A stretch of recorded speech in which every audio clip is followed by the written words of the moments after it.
And that's part of the experience. Like, you want to go to the events, you want to get into the content stream, and then when the salespeople calls you, it's a conversation. Julia Nimchinski and Justin Michael are co-founders of the Hard Skill Exchange.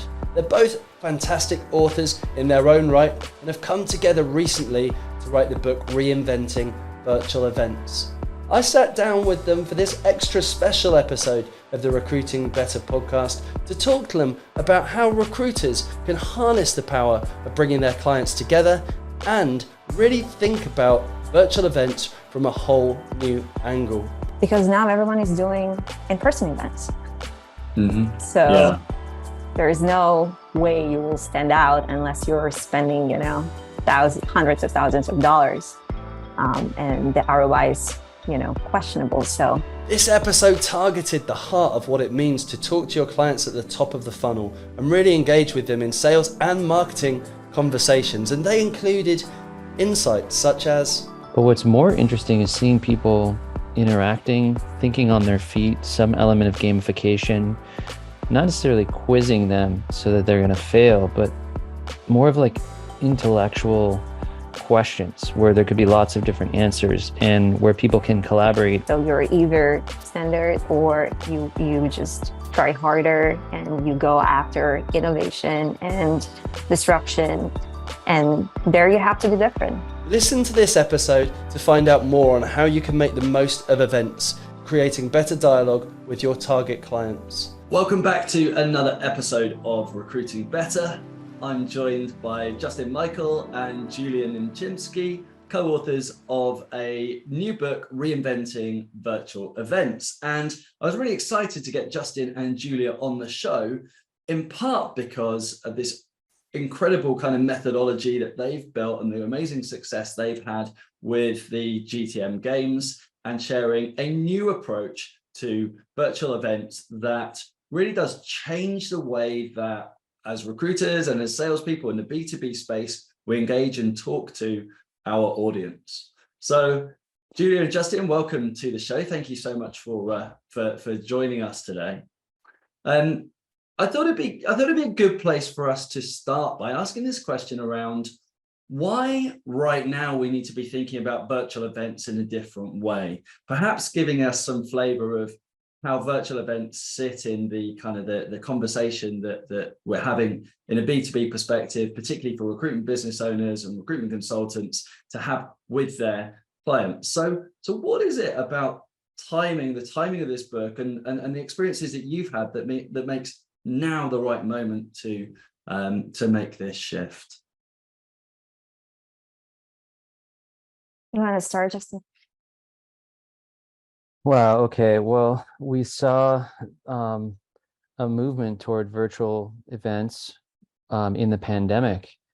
And I think the best way to put it is the analogy of you've got Las Vegas, and then you've got Reno, Nevada, and then you've got, this destination in Dubai that was like pearl trading. And now Dubai has become this incredible garden. So that would be my contribution, and inspired by some analogies with the way that Julia has built an empire of different ideas.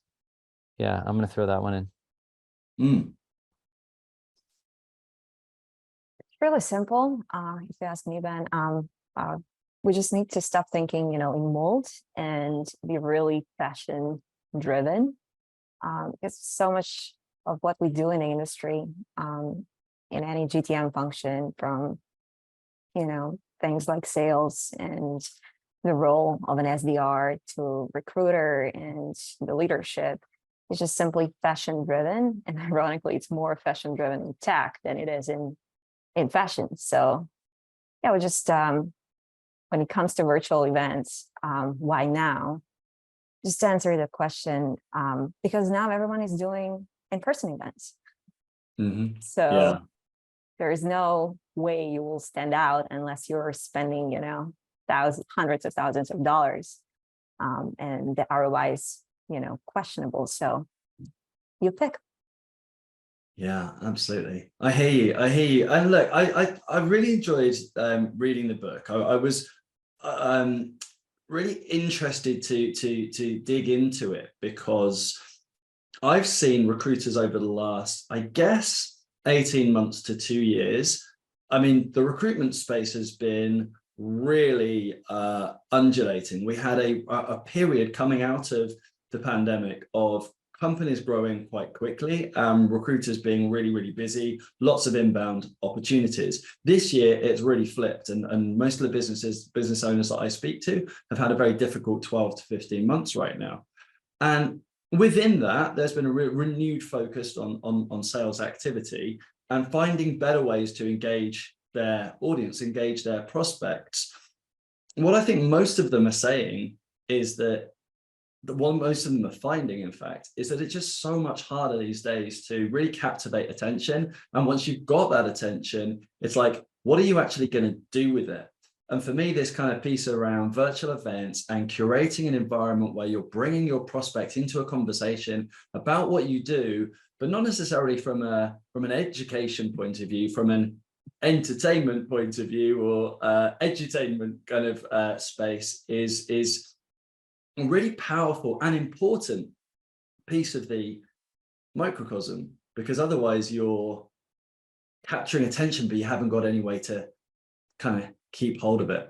I wonder if you can share a little bit, and it'd be really good to hear a little bit about how you guys have gone about building through the GTM games, how you've gone about building a kind of environment where you engage your clients and speak to clients, as I say, kind of higher up the funnel, and create conversations that really captivate and utilize the attention that you draw from your clients. It's a marketing question. I have my answers. Well, I think like my favorite thing about the structure and why the book works is it's not a tech book. It's not about tech stacks or a lot of the platforms that have virtual rooms or avatars, or a lot of the, we touch on that, but it's more of a methodology of making go-to-market cross-training and interactive simulations and the actual structure of how to set up a virtual event, a webinar, that makes it so unique. I think marketing questions start with a market, right? So speaking about our evolution, then we just started this crazy idea, let's cross-train marketers and sellers.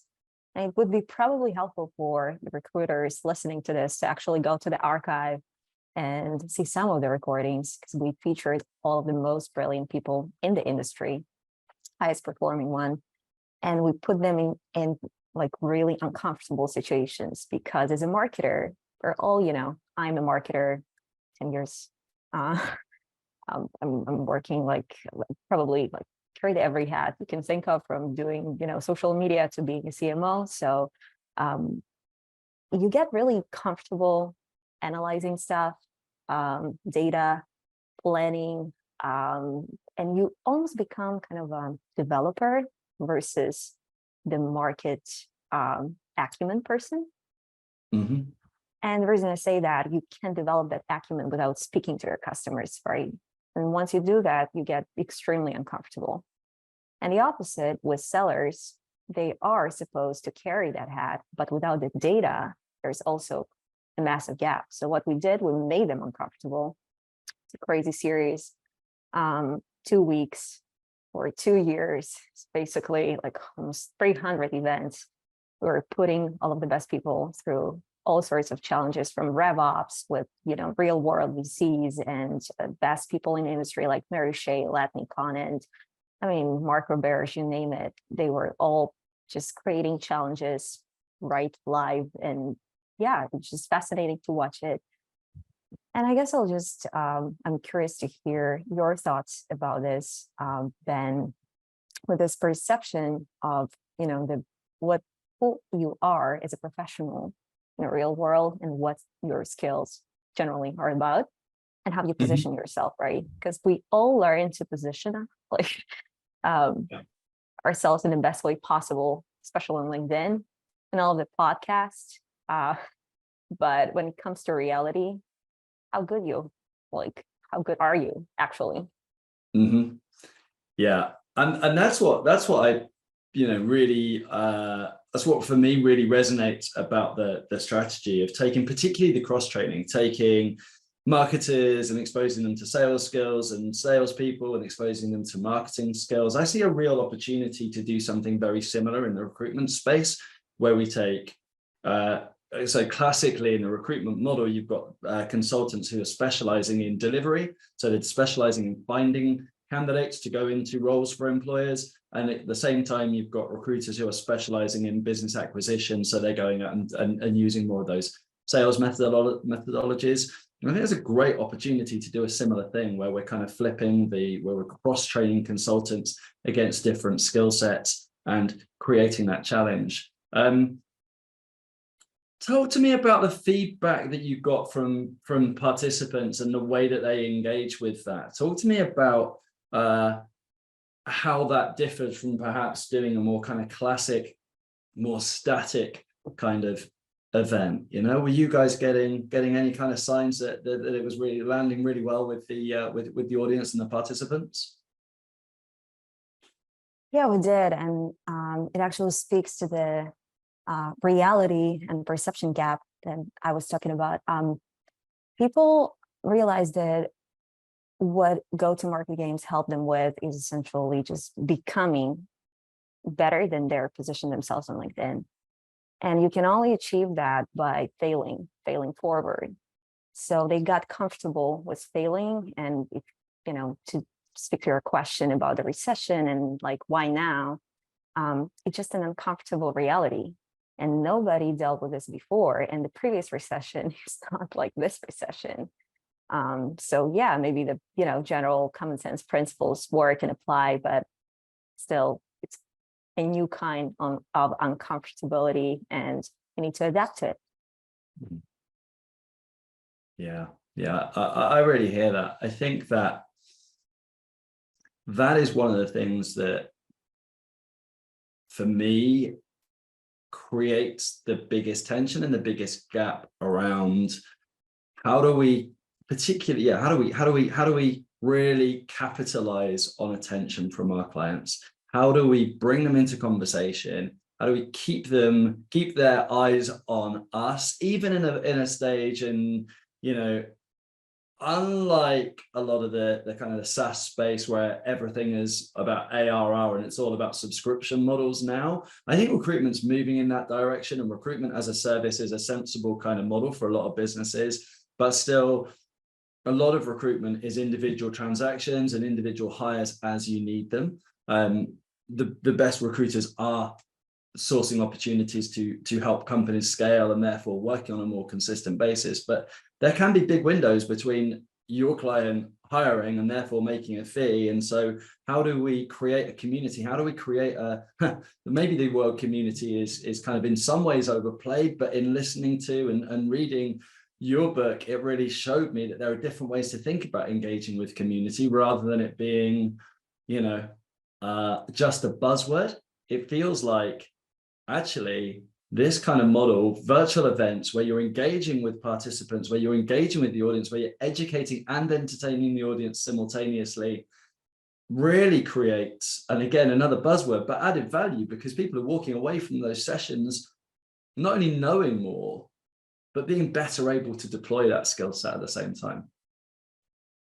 First to hear Justin's thoughts here, but I guess for me, it's just it all comes down to this metric Elon Musk invented or just ripped on it, unregretted user minutes. So, we're just dealing with this attention span, as you mentioned, Ben, and it's just the reality, the TikTok brain. And yeah, just when it comes to any event, when it comes to any content that you put out there, whether you're doing it for C-levels, for entry-level positions, whatever role within the go-to-market prism or any other industry, you just have to understand that audience really well to make sure that the value is there every second almost versus the gimmicks. Justin, what do you think? Well, I don't know if this is a direct answer because I've just been listening in and thinking, but if you really analyze the vast majority of webinars and events in the feed, it's typically, a static line of questioning, which is fine. It's interesting for sound bites. But what's more interesting is seeing people interacting, thinking on their feet, some element of gamification, not necessarily quizzing them so that they're going to fail, but more of like intellectual questions where there could be lots of different answers and where people can collaborate, or we can all get smarter by the synergy of listening to people talk. Like right now we're doing CXO games, a concept Julia came up with, where C-levels, like the highest caliber people in the game, and that's aspirational, really to inspire all of us. They have these intellectual debates and just fascinating, just the rabbit holes that they go down, the analogies they make. They come in totally unprepared. It's great to hear how they think. Like we learn by listening to people thinking out loud, and a lot of like the pre-prepared webinars are so canned and static. So that's probably not your question, but I feel like that's the alchemical force that makes this stuff awesome, regardless of the tech you use. We've seen people try to clone it or copy it, and then if the content and context isn't there, it'll fall flat. You also need, a high value conversation with some polarity. Winning high quality new business is more difficult than ever. And as you know, we are strong advocates of using email in your BD outreach. But we also know that using email outreach campaigns is more and more difficult. Google and Yahoo have upped the bar in terms of what they consider to be spam, and so working to create great results from email campaigns is more and more difficult. And if you're sending messages at volume from your primary domain, you really need to be worried about domain health. Not to mention the fact that only the most hyper-relevant, hyper-tailored content is going to get the kinds of responses you want from your clients. Our partner Outstation does all of the heavy lifting for you. It's an amazing tool that runs end-to-end services from data collection through segmentation, through using AI to really target and get specific about who you're sending messages to. Is a real game changer in terms of the way that we use both a combination of technology and that human touch. Outstation goes a level beyond anything that we've ever seen before. And we've got clients all over the world in different sectors across recruitment who are getting fantastic results just from using the tools at Outstation. If you want to check it out, head to the show notes. There's a link there for you. And if you go through to their page, they will give you 15% off a discount from your first order. So go check out Outstation, change your results from your email campaigns, and it'll help you win more business. I mean, there's two things that come to mind immediately off the back of that comment, Justin. I think all of this is really rich in terms of where recruiters sit. I think for most recruiters, the idea of having stylizing a CXO game style approach, or even speaking at that real kind of C-suite and exec level, is maybe, and for most of our audience, we're kind of talking about people towards the early stages of their careers. But I think there's a really interesting conversation, interested in your feedback on this, having, I'm sure, been involved in lots of hiring and growing teams and all the rest of it, right? Because if you sit senior leadership team members from across an industry down together and host a conversation around, okay, cool, like you're looking to hire the top tier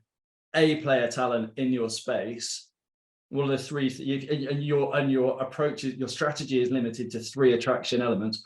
What are you prioritizing? Why? I feel like that kind of question across a group where we're opening up the conversation. And again, to your point, Justin, it feels as though that kind of question is more appropriate for that environment than a like a trivia question where there's a right or wrong answer, right? We're not trying to catch people out. We're trying to encourage debate and conversation. Am I reading that right? Does that kind of make sense for you guys? I want to hear Julia. She invented all this stuff, but I tend to, put out a lot of hot air. I'm like, a helium balloon over here.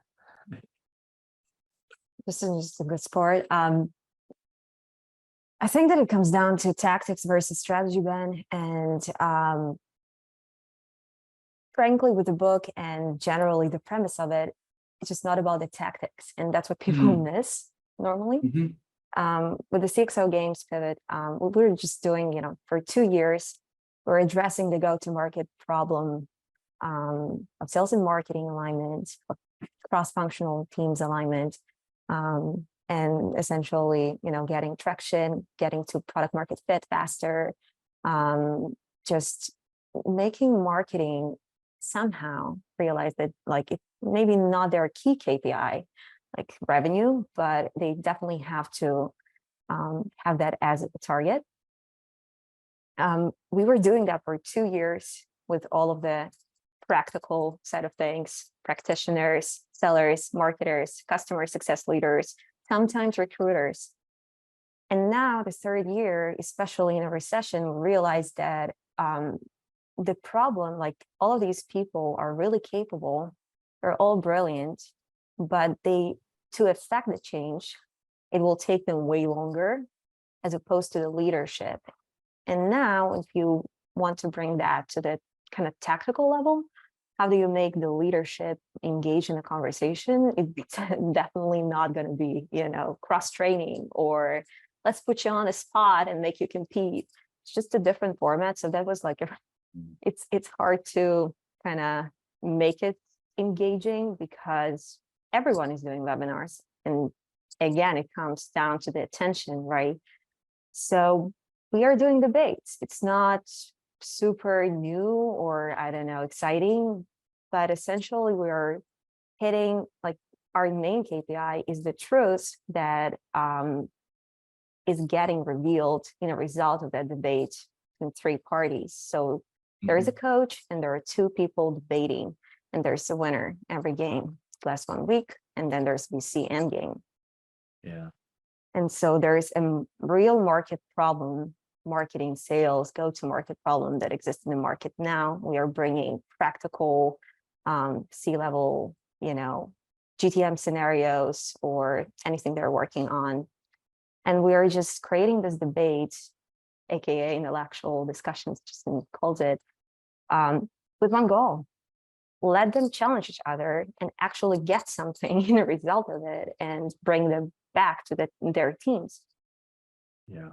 And I have to challenge you. I think it is super exciting. I think playing this out real time, live in front of an audience of mixed perceptions and mixed perspectives and engaging everybody, like everybody is audience and participant. The whole conversation is live and evolving, and the hosts and the curators are maybe learning just as much as the other people in the room. And even if you're not learning new techniques from those conversations, you're learning new context and new experiences from the people that ultimately you hope to sell to, right? Is like, that is, it's a whole different dimension to the sales dialogue. And it's actually like, it feels almost in a way, and I know it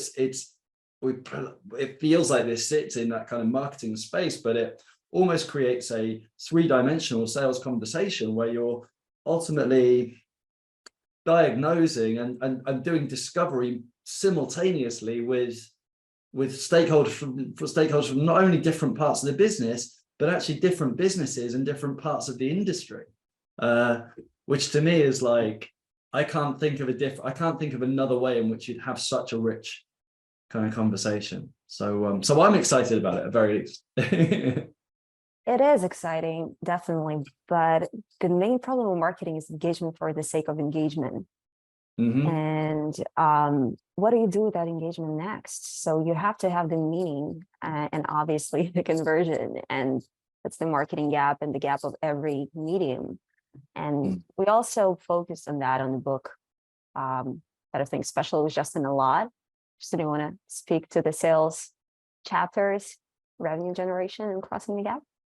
Yeah, so I think making engaging events, it's risky sometimes for traditional GTM people because there's no script. So like, I think it's great to have process, and I've been on, webinars with big corporations where every 5 to 10 minutes is scripted out with potential questions and themes and topics. But the way everybody used to relax before the internet was playing, I don't know, we played Duck, Duck, Go as kids. We played trivia, Monopoly, which are all improvisational, interactive spaces around concepts. So if you turn it into a game, it's a lot more fun. Now, the sales perspective is really interesting because I've been a RVP and VP and things, and basically marketing will hold a webinar and then just drop off a gaggle of leads. I think it's a gaggle of geese, the pride of leads, line leads. I don't know. It's just a ton of leads.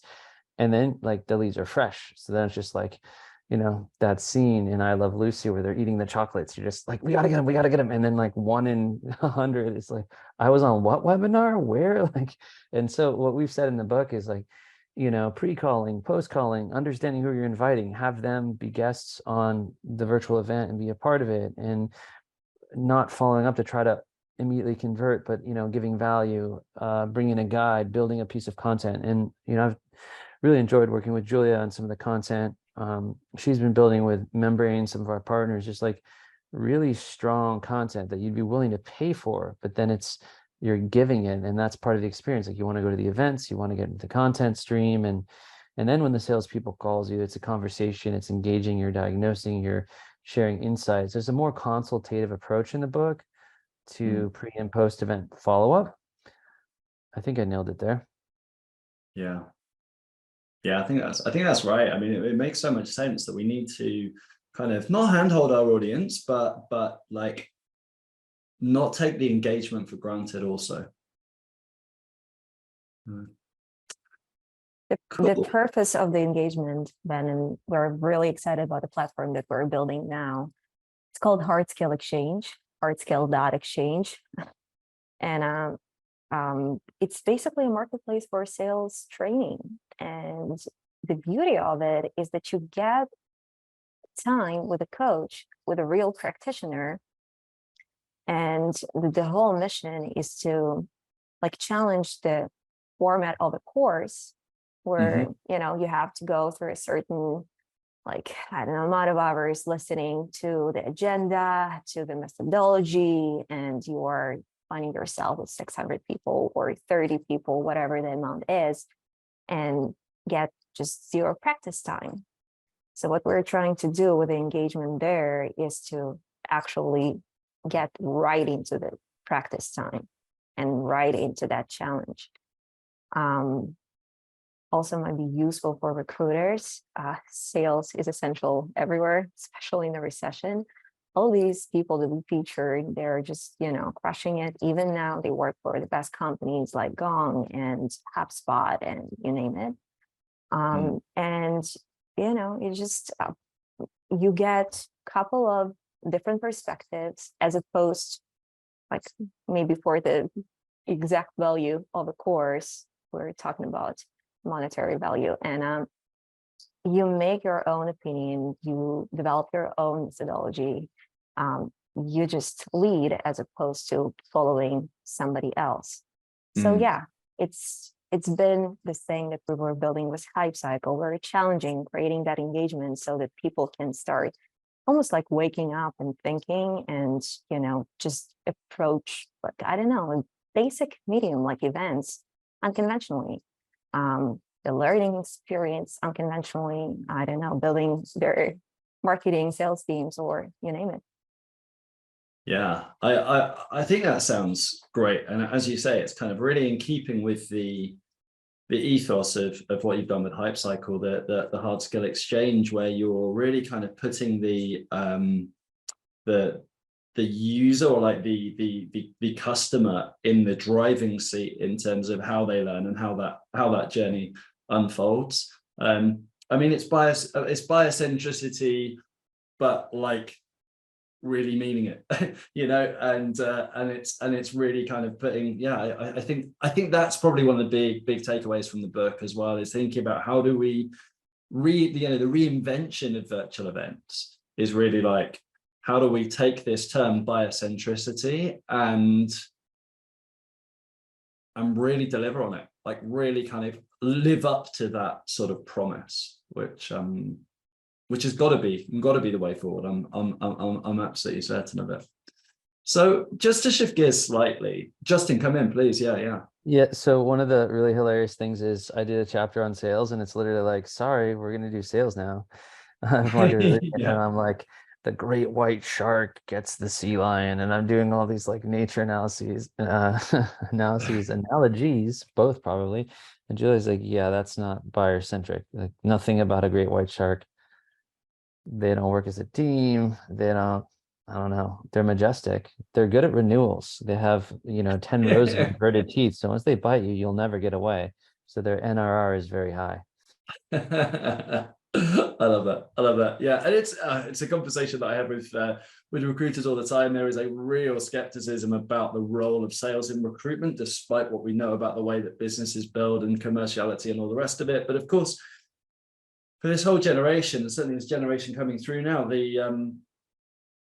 the language of sales, even that word sales, is coated in a sort of a feeling of slime and sleaze that so many people want to get away from, rightly so. So that's another reason why I think these kinds of conversations are so important, is bringing Justin, I think we spoke before about Todd Capone's work, right? That whole piece around transparency and how much that really, again, is over delivering on the idea of buyer centricity, is really kind of floating that up. So yeah.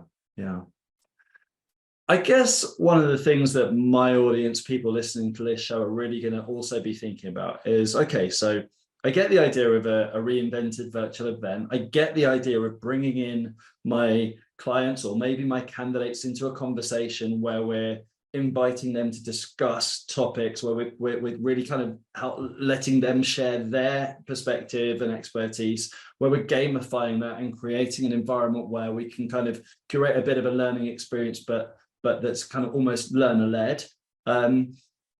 But how as a recruitment consultant or even a recruitment business owner can I go about or think about setting up an event like this if I'm maybe even not a thought leader in my space already, or perhaps I've had a more transactional relationship with my clients? Is there any advice or recommendations that you have for people in that kind of scenario to really step up and own this kind of approach? I guess the short answer is market research. And the second short answer is that they will never tell you. So you need to know what questions to ask, as opposed to just, set a one-on-one Zoom and start asking, oh, what virtual events will you attend? The best way to go about it is almost, just interrogation style, FBI, but like lightly. What events have you attended the last year? Do you attend events in general? Who do you hang out with? What do you read? What are you watching? So generally trying to understand the person and have like at least 10 conversations with your ICP, ideal customer profile. And and then just you'll see a trend or some commonalities, and that will help you land on a concept. What do you think, Justin?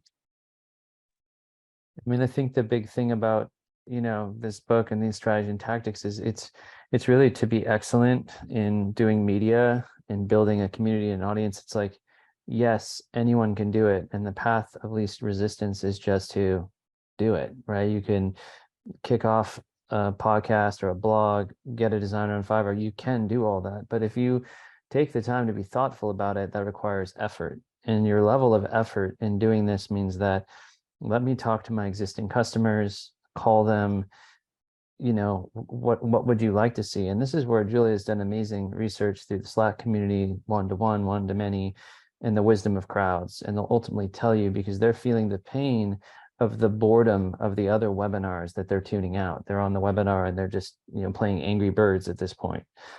So like, it's going to be harder to do it this way, but the rewards are incredible because, the other day someone just said like, hey, like the GTM games, the CXO games, like that's the best content in B2B. Like I watched the whole archive. We have people who are getting ready for a job at Gartner and they go in there and they watch the archive. So you can do something pretty awesome using the formulas in this book. And if you're willing to put like any extra time than just, the instant gratification of look how fast I set it all up. That's not the goal. Slow down.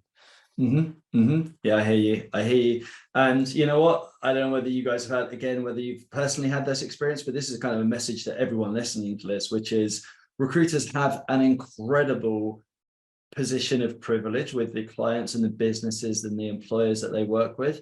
Because yeah, it's really hard to win that business in the first place, but the impact that a good recruiter has on an organization is so great. It's so great that very often those relationships are really tight. You know, you're really addressing a real pain point for a lot of hiring managers and for a lot of organizations. And as you know, that gives you a real level of value. It's also quite an intimate relationship as well, that as a seller you have with hiring managers, because you're talking to a really personal pain point and something that is really intrinsically tied up with their kind of image of themselves as a leader. So I think recruiters can do more to really kind of cash in on the, not the credibility, but the kind of the equity they build with employers as a result of being able to source great talent for their teams. It's a really important one that we cash in on and do that market research and take the opportunity to learn from those relationships too. So yeah, that's what I think. That's something that recruiters should kind of bear in mind, is really thinking about benefiting from the relationships that they've built through the great work that they do. So we talked about the idea that this isn't the book isn't a tech book. It's a strategic guide. It's all about kind of the methodology and the approach. Can you share a little bit, perhaps, Julia? Can you share a little bit about the games methodology and the kind of the features of that and the kind of the core essentials? I know everybody listening to this is going to go out and read the book, but maybe you could give us kind of some of the highlights from the games methodology, if you wouldn't mind. Yeah, I'm happy to. The essence of the methodology, it's just I don't know, it's just probably a system that you can apply. Everyone can apply if they want to reinvent a certain niche, event, I don't know, and medium, whatever you envision. It's just to stop being fashion driven. And I mean, it's not for everyone then.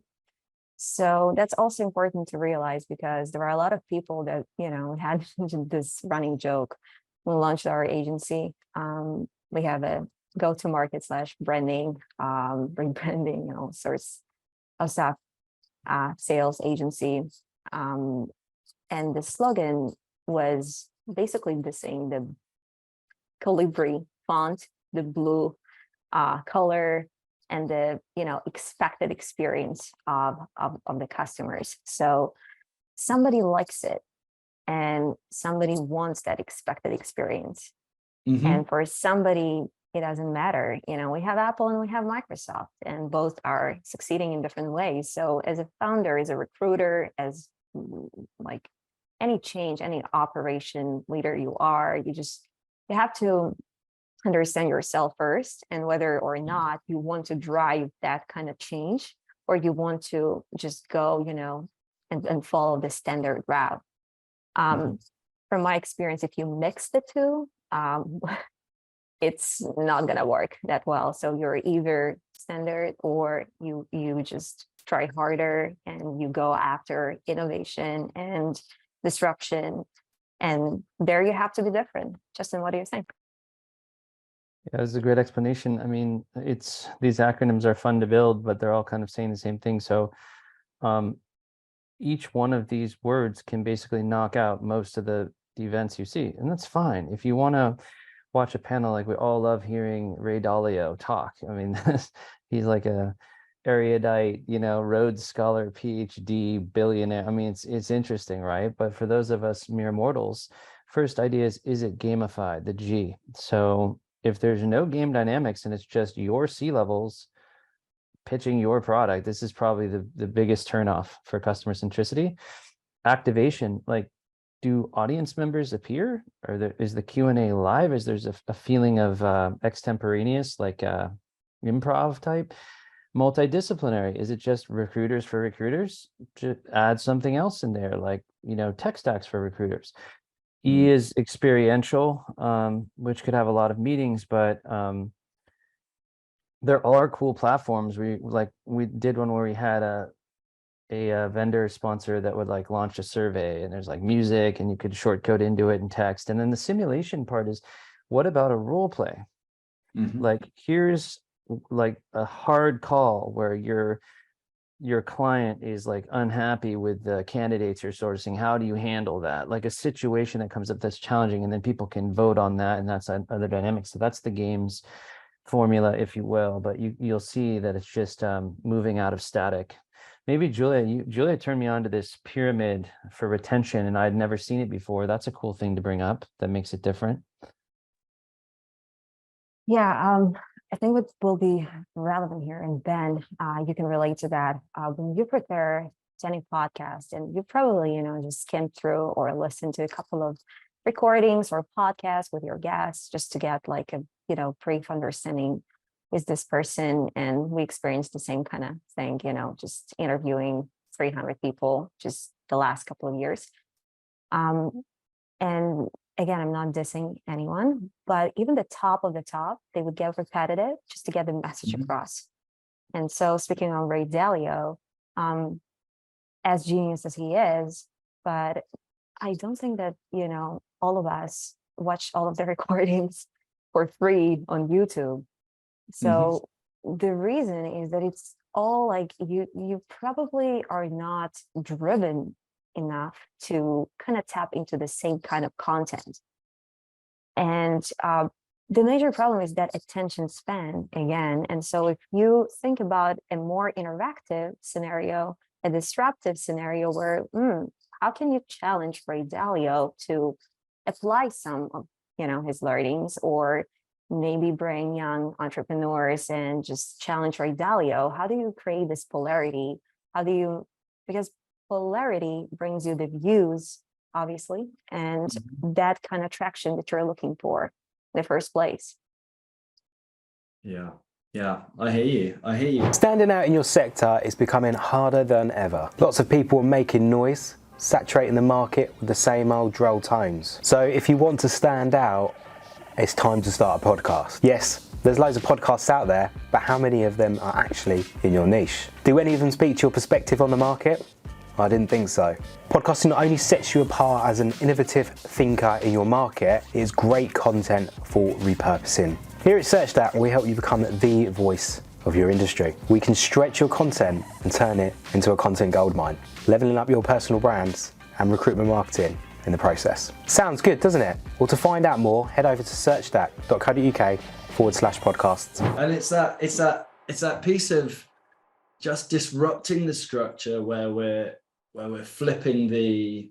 I don't know. I think the best way to describe it is something that perhaps you guys kind of alluded to earlier, which is just putting the customer, putting the learner, and actually turning them into a learner as well, right? Is that piece of, that edutainment piece is like they're no longer a client or a prospect. They are now a learner. They are here to learn and really build that skill set and live and in real time and really develop in that way. And so kind of flipping that so that they are now in the driving seat and they're being kind of coached and informed and educated, and they leave better for it is, I think it also seems to me that really addresses the balance of value creation. So it's like me telling you about me, like I might think that creates value for you because you go away and you know more about me, but that's not, there's no real tangible value there you can actually use, right? But actually, if I show you if I show you the way that I think and the way that I operate and coach you and support you in thinking that way, trying that hat on for 20 minutes or half an hour, and then, okay, we step out of that room and it's like, hang on, has that shifted my thinking? Has that changed the way I view this? Or am I happier with the way I was kind of approaching things before? It gives me that opportunity to now I've got two different skill sets or two different frameworks to think about the world with which I can choose, and both perspectives and enhance the other. That to me seems a really cool part of this. Exactly. And again, every format works. It's just harder, way harder to get your audience's attention, just, following the standard route. even with your show, Ben, if you showcase different recruiting methodologies Mhm. and put some people on the spot and actually interview a couple of, candidates, so that I'm sure that every recruiter just secretly is curious about how others are doing it, right? But there's no place to go where they can find any content like that. So if you Mhm. can think about that value from just a slightly different angle, that would definitely bring you the attention that you want. Yeah. That is a fantastic idea, Julia. It absolutely sparked a really great thought stream there for me. A really interesting potential conversation for the future where we bring candidates or even clients, employers onto the show and ask them, when what kind of recruiter outreach really resonates for you, and if someone was looking to win your business, what kind of approach could they take? Yeah, that sounds really exciting, really interesting. So thank you. Always happy to. Justin. Well, I would say that another big threat you have to doing podcasts just generally is the forgetting curve. So most of what you're doing is showing up and just branding. They remember Ben, and then they kind of like, oh yeah, there was that cool thing. And then it just sort of, cats watching tennis. Our brains are forgetting machines. Deep down unconsciously, we remember. So the thing Julia said about the learning pyramid, it's, I don't know, some ways debunked, but what you do see is that when things are interactive, or there's repetition, or the people participating are in the game somehow, like Pokemon Go or something, they retain far higher. So is that 90%? Is it 70? But it's certainly a normal webinar is kind of like even a giant in-person event. I'm like, what were the sessions? What were the panels? And I don't know. There's this cool thing that, Jane did from this company, right? So I don't want to throw anyone under bus particularly, but the big issue is this forgetting curve. And it's really not in person versus virtual that does it. It's the structure of the neuroscience of how it's built and how invested your customers and participants feel that they need to be there to create it, to co-create it.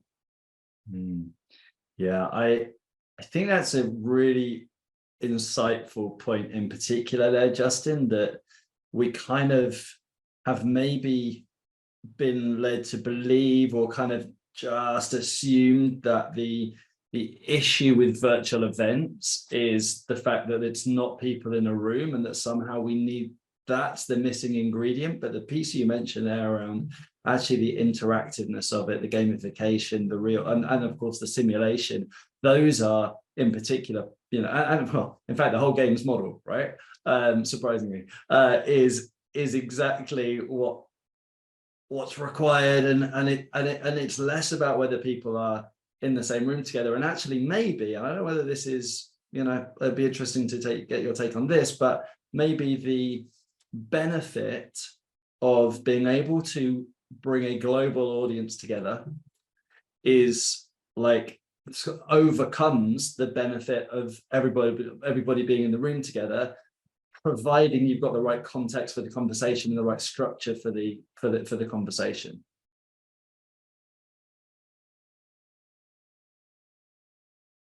Or maybe not. So yeah, I wonder if that's the case, whether we've got actually the right structure of event, the right structure of conversation, means that even in a virtual setting, that overcomes the negatives of not having people in the room together. Well, you saw Clubhouse explode when, Mark Andreessen got on there and, big time people. What do you think, Julia? I think that I don't know, neuroscience and I mean, again, we often have quite polar just opinions with Justin, so I would challenge just the thought of going after tactics here and methodology, or the single recipe. There is none. So every tactic starts with a strategy, and the main strategy and the thought that we want to bring out there is start thinking different. Just don't do something before everyone is doing like in-person events now. So you go to your feed and you're seeing even more people in in-person events, and you see nothing but in-person events. And at a certain point, you just start skipping it, and you're not even like the forgetting curve, and everything else occurs in the first place because it's the same. So don't be the same. Awesome. Julia and Justin, I'm really grateful for you to make the time to come and share your message and really help my audience and the Recruiting Better and the whole of the recruiting industry actually really understand this whole new take and this exciting new approach to thinking about talking to prospects, talking to customers, sharing real thought leadership, becoming truly and authentically buyer-centric. There's so much about this which I find really exciting and resonant. I'm looking forward to feeding back to you the messages and the experiences that I know listeners to this show will get as a result of applying the things that you've shared here today. So thank you so much for coming on the show. Oh, Thanks for having us. In stereo available. Go to reinventingvirtualevents.com, cleverly hidden at that URL, to get the book on Wiley in bulk for your company. Go for it. It's in there. Whole blueprint's in there. Most of it. Absolutely. I love it. Yeah. So it's Reinventing Virtual Events. The book is out now, and there'll be a link in the show notes to where people can find it. So yeah, really appreciate you guys, and thanks for being with us today. Just one last thing from me. I hope you enjoyed the show. If you did, hit like, hit follow, and consider leaving a review. Your feedback is really greatly appreciated. We're still looking to perfect the format and to think about how we can make this show even more valuable for all of our audience. So as you leave feedback, we pick it up and we'll be including it in everything we do going forwards. And if you want to get closer to the show, to ask me questions or hear about upcoming guests and put questions to them, then head to the show notes where you'll find a link to the Recruiting Better community. From there, you'll be able to get our newsletter with regular updates and send me any messages or feedback that you want me to receive.